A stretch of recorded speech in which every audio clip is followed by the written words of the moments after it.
ഭക്തിയാണെങ്കിലും ഗുരുഭക്തിയെ നിർവചിച്ചത് കണ്ണടച്ച് അന്ധമായ ഒരു ഭക്തിയിലേക്കല്ല.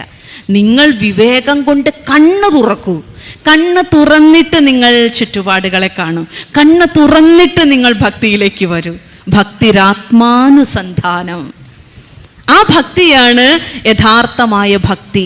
നമ്മൾ ചുറ്റുപാടുമുള്ളതിനെ ജാഗ്രതയോടുകൂടി നിരീക്ഷിക്കുമ്പോഴാണ് ഏതാണ് ശരി ഏതാണ് തെറ്റ് എന്നുള്ളത് നമുക്ക് ബോധ്യം വരികയുള്ളൂ. അത് വളരെ ഉണർവോടുകൂടി ഇരിക്കണം. അതുകൊണ്ടാണ് കണ്ണ് തുറക്കണം എന്ന് പറയുന്നത്. ആ കണ്ണ് തുറന്നുള്ള ഒരു ജീവിതം ഉണ്ടാകുമ്പോൾ അതാണ് പദപങ്കജം ചേർന്ന് നിന്നാടുപാമ്പേ. അപ്പോൾ വെറുതെ തോന്നിയ പോലെ സ്റ്റെപ്പിട്ട് ജീവിതം കളിക്കരുത്. തോന്നിയ പോലത്തെ ഈ സ്റ്റെപ്പ് ഇങ്ങനെ ആയിക്കൊള്ളട്ടെ, കുറെ കയ്യടി കിട്ടിയല്ലോ, എന്നാൽ അടുത്ത ഡാൻസിനും ഈ സ്റ്റെപ്പ് തന്നെ ഉപയോഗിക്കാം എന്നല്ല. എങ്ങനെയാണോ ഗുരു നൃത്തം ചെയ്യുന്നത്, എങ്ങനെയാണോ ശിവൻ നൃത്തം ചെയ്യുന്നത്, ആ ശിവൻ നൃത്തത്തിനൊപ്പം തന്നെ നമ്മുടെ പദങ്ങള് വിന്യസിക്കണം. അതിനെയാണ് അനുസരണം, അതിനെയാണ് വിധേയത്വം, അതിനെയാണ് അനുനയം എന്നൊക്കെ പറയണത്. നമ്മളെപ്പോഴും പറയില്ല ഞാനൊരു ശ്രീ നാരായണീയനാണ് എന്ന്. എത്രമാത്രം ഉത്തരവാദിത്വം ഉണ്ട് എന്ന് അറിയോ അങ്ങനെ പറയുന്ന ഒരാൾക്ക്? ജീവിതത്തിൽ ഒരുപാട് ഉത്തരവാദിത്തങ്ങളുണ്ട്. ശ്രീനാരായണനെ പിൻപറ്റുന്നവനാണ് ഞാൻ എന്ന് പറയുമ്പോൾ ആ ശ്രീനാരായണൻ പറഞ്ഞ എന്തെങ്കിലുമൊക്കെ അനുസരിക്കുന്നവൻ, ജീവിതത്തിൽ പകർത്തുന്നവൻ, ഉൾക്കൊള്ളുന്നവൻ, ബോധ്യം വന്നവൻ എന്ന അർത്ഥത്തിലാണ്. അപ്പോൾ ആ വാക്ക് ഉപയോഗിക്കുമ്പോഴൊക്കെ തന്നെയും ഒരു ഭാരിച്ച ഉത്തരവാദിത്വം നമ്മുടെ തലയിലിരിപ്പുണ്ട്. ഒരു ശ്രീനാരായണീയനായ ഞാൻ ഇങ്ങനെ ആകരുത്, ഞാൻ അങ്ങനെയാകണം, ഞാൻ ഇങ്ങനെയാകരുത്, അല്ലെങ്കിൽ ഞാൻ അങ്ങനെയാകരുത്, ഞാൻ ഇങ്ങനെയാകണം. അപ്പോൾ നല്ല ഒരു പാതയിലൂടെ, ആധ്യാത്മികമായിരിക്കുന്ന മാർഗത്തിലൂടെ, ധർമ്മത്തിൻ്റെ ഒരു പാത നിശ്ചയമായിട്ടും അത്തരത്തിലുള്ള ആളുകൾ സഞ്ചരിക്കേണ്ടതിൻ്റെ അനിവാര്യത ഗുരുദേവൻ ഓരോ പദ്യശകലങ്ങളിലൂടെയും നമുക്ക് ബോധ്യപ്പെടുത്തി തരുന്നുണ്ട്.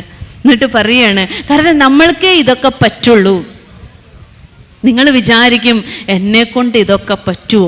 എടോ, നിന്നെക്കൊണ്ടേ ഇത് പറ്റുള്ളൂ എന്ന് പറയാനാ. 1000 കോടി അനന്തൻ നീ ആനനം, 1000വും തുറന്നാടു പാമ്പേ. 1000 കോടി അനന്തൻ നീ ആനനം, 1000വും തുറന്നാടു പാമ്പേ. നമ്മുടെ മക്കളൊക്കെ ഇത്തിരിയൊക്കെ പഠിച്ചു കഴിഞ്ഞ് അയ്യോ എനിക്കൊന്നും കിട്ടണില്ല എന്നൊക്കെ പറഞ്ഞ് ഗ്ലൂമി ആയിട്ടൊക്കെ ഇരിക്കില്ലേ?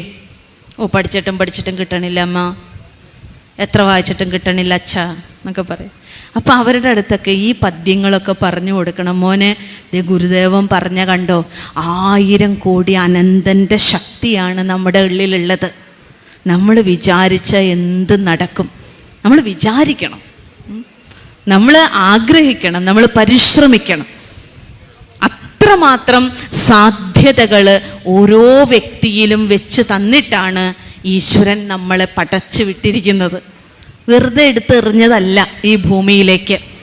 അനന്തമായിരിക്കുന്ന കഴിവുകളുടെ, അനന്തമായിരിക്കുന്ന ഗുണഗണങ്ങളുടെ ഒരു കേദാരം നിന്റെ ഉള്ളിലുണ്ട്. നീ അതിനെ ജസ്റ്റ് ഒന്ന് കണ്ടെത്തിയാൽ മാത്രം മതി എന്ന് പറയാനാണ് ഈ ഒരു പദ്യം പറയുന്നത്.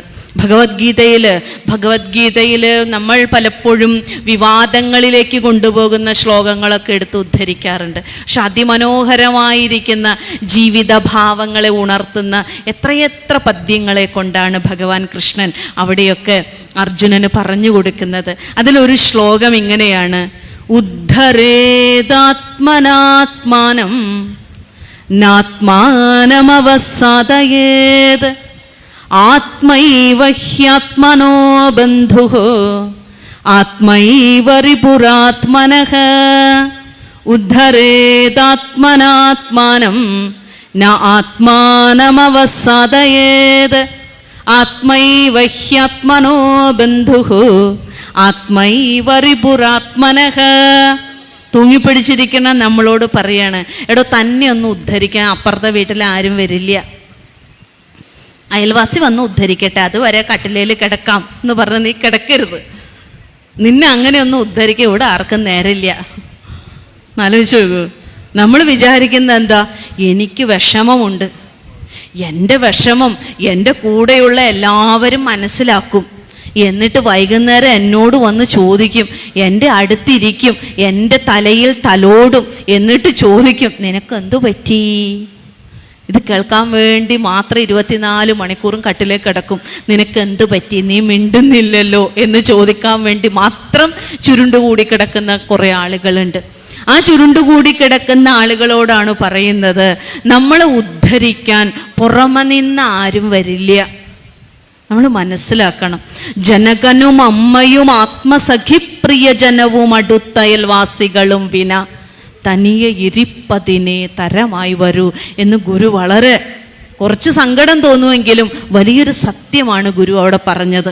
അച്ഛനുണ്ടാകാം, അമ്മയുണ്ടാകാം, ഇനി അവരൊക്കെ ഇല്ലാതാകുമ്പോൾ എനിക്ക് ആത്മസഖി ഉണ്ടല്ലോ എന്ന് പറയും. ആ ആത്മസഖിയും നമ്മളെ വിട്ടു പോകും. അപ്പോഴും നമ്മൾ എന്താണ്, നമുക്ക് തനിച്ചിരിക്കാനാണ് കൂടുതലും സമയമുള്ളത്.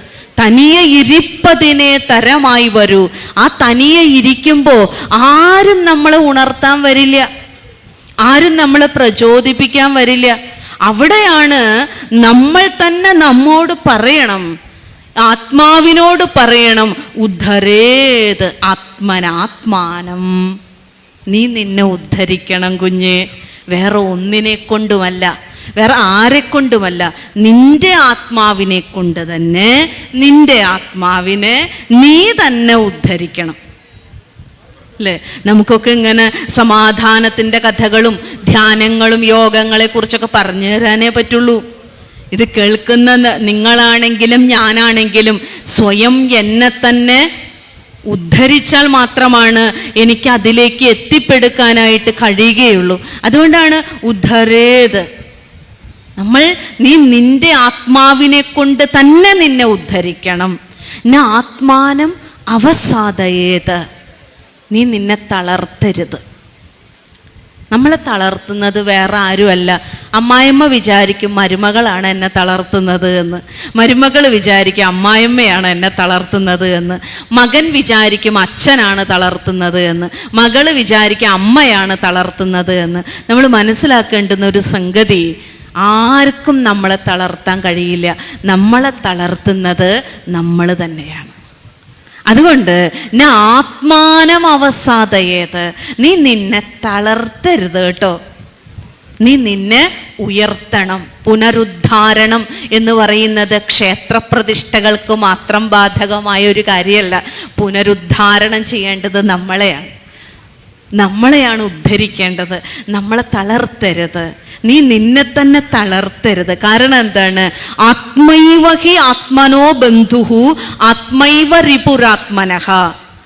ആത്മാവ് തന്നെയാണ്, നീ തന്നെയാണ് നിന്റെ ബന്ധു, അല്ലെങ്കിൽ നിന്റെ ആത്മാവ് തന്നെയാണ് നിന്റെ ഏറ്റവും വലിയ ബന്ധു. നിന്റെ ആത്മാവ് തന്നെയാണ് നിന്റെ ഏറ്റവും വലിയ റിപു, ശത്രു. ഇപ്പൊ നമ്മളുടെ മിത്രവും ശത്രു ഒന്നും പുറത്തില്ല കേട്ടോ. നമുക്ക് തോന്നാണ്, ഇതാ 4 വീട് അപ്പുറത്തുള്ളവനെ എൻ്റെ മഹാശത്രുവാണ് കേട്ടോ. അല്ലെങ്കിൽ പറയും, ഇതാ അവിടെയുള്ള ആൾ എൻ്റെ ഉറ്റ ചങ്ങാതിയാണ് എന്ന് പറയും. നോക്കൂ, നമ്മളോട് ഏറ്റവും ചേർന്നിരിക്കുന്നത് ആരാ? നമ്മളാ, അല്ലേ? അത് കഴിഞ്ഞ് രണ്ടാമതൊരാൾക്ക് ഇരിക്കാടേ. എന്നോട് ഏറ്റവും ചേർന്നിരിക്കുന്നത് ഞാനാണ്. എൻ്റെ ഈ ശരീരത്തിന് നിൽക്കാനുള്ള ഇടം കഴിഞ്ഞ് മാത്രമേ വേറൊരാൾക്ക് എൻ്റെ അടുത്ത് വന്ന് നിൽക്കാൻ പറ്റുള്ളൂ. അപ്പോൾ എൻ്റെ അകതാരിൽ വർത്തിക്കുന്ന ആ ചൈതന്യമാണ് എന്നോട് ഏറ്റവും ചേർന്നിരിക്കുന്നത്. ആ ചൈതന്യത്തെ ശ്രദ്ധിച്ച് ഉപയോഗിക്കുമ്പോൾ, അതിനെ കൺപാർക്കുമ്പോൾ അത് നമ്മളുടെ മിത്രമാകും. അതിനെ മറന്നു കളഞ്ഞാലോ നമ്മൾ തന്നെ നമ്മുടെ ശത്രുവാകും. അപ്പം നമ്മുടെ കുഴി തോണ്ടുന്നതും നമ്മൾ തന്നെയാണ്, നമ്മളുടെ ഭാവിയെ നിശ്ചയിക്കുന്നതും നമ്മൾ തന്നെയാണ്, ജീവിതത്തിലേക്ക് അടുത്ത സ്റ്റെപ്പ് എങ്ങനെ എടുക്കണമെന്ന് പറയുന്നത് നമ്മൾ തന്നെയാണ്. അതാണ് ഗുരു പറയുന്നത്, ഈ ഉദ്ധരിക്കുന്ന ഈ പ്രക്രിയ, ആത്മാവിനെ ഉദാത്തമായതിലേക്ക് കൊണ്ടുപോകുന്ന ഈ പ്രക്രിയ അനവരതം തുടരേണ്ടുന്ന ഒന്നാണ്. അതിനാണ് ആത്മോപദേശ ശതകം പോലുള്ള കൃതികളൊക്കെ എഴുതി തന്നത്. ഇങ്ങനെയുള്ള കൃതികൾ പഠിച്ച് പാകം വരുമ്പോൾ മാത്രമാണ് അങ്ങനെയുള്ള കൃതികളെ കുറിച്ച് നമുക്ക് അധികം സംസാരിക്കാൻ പറ്റുള്ളൂ.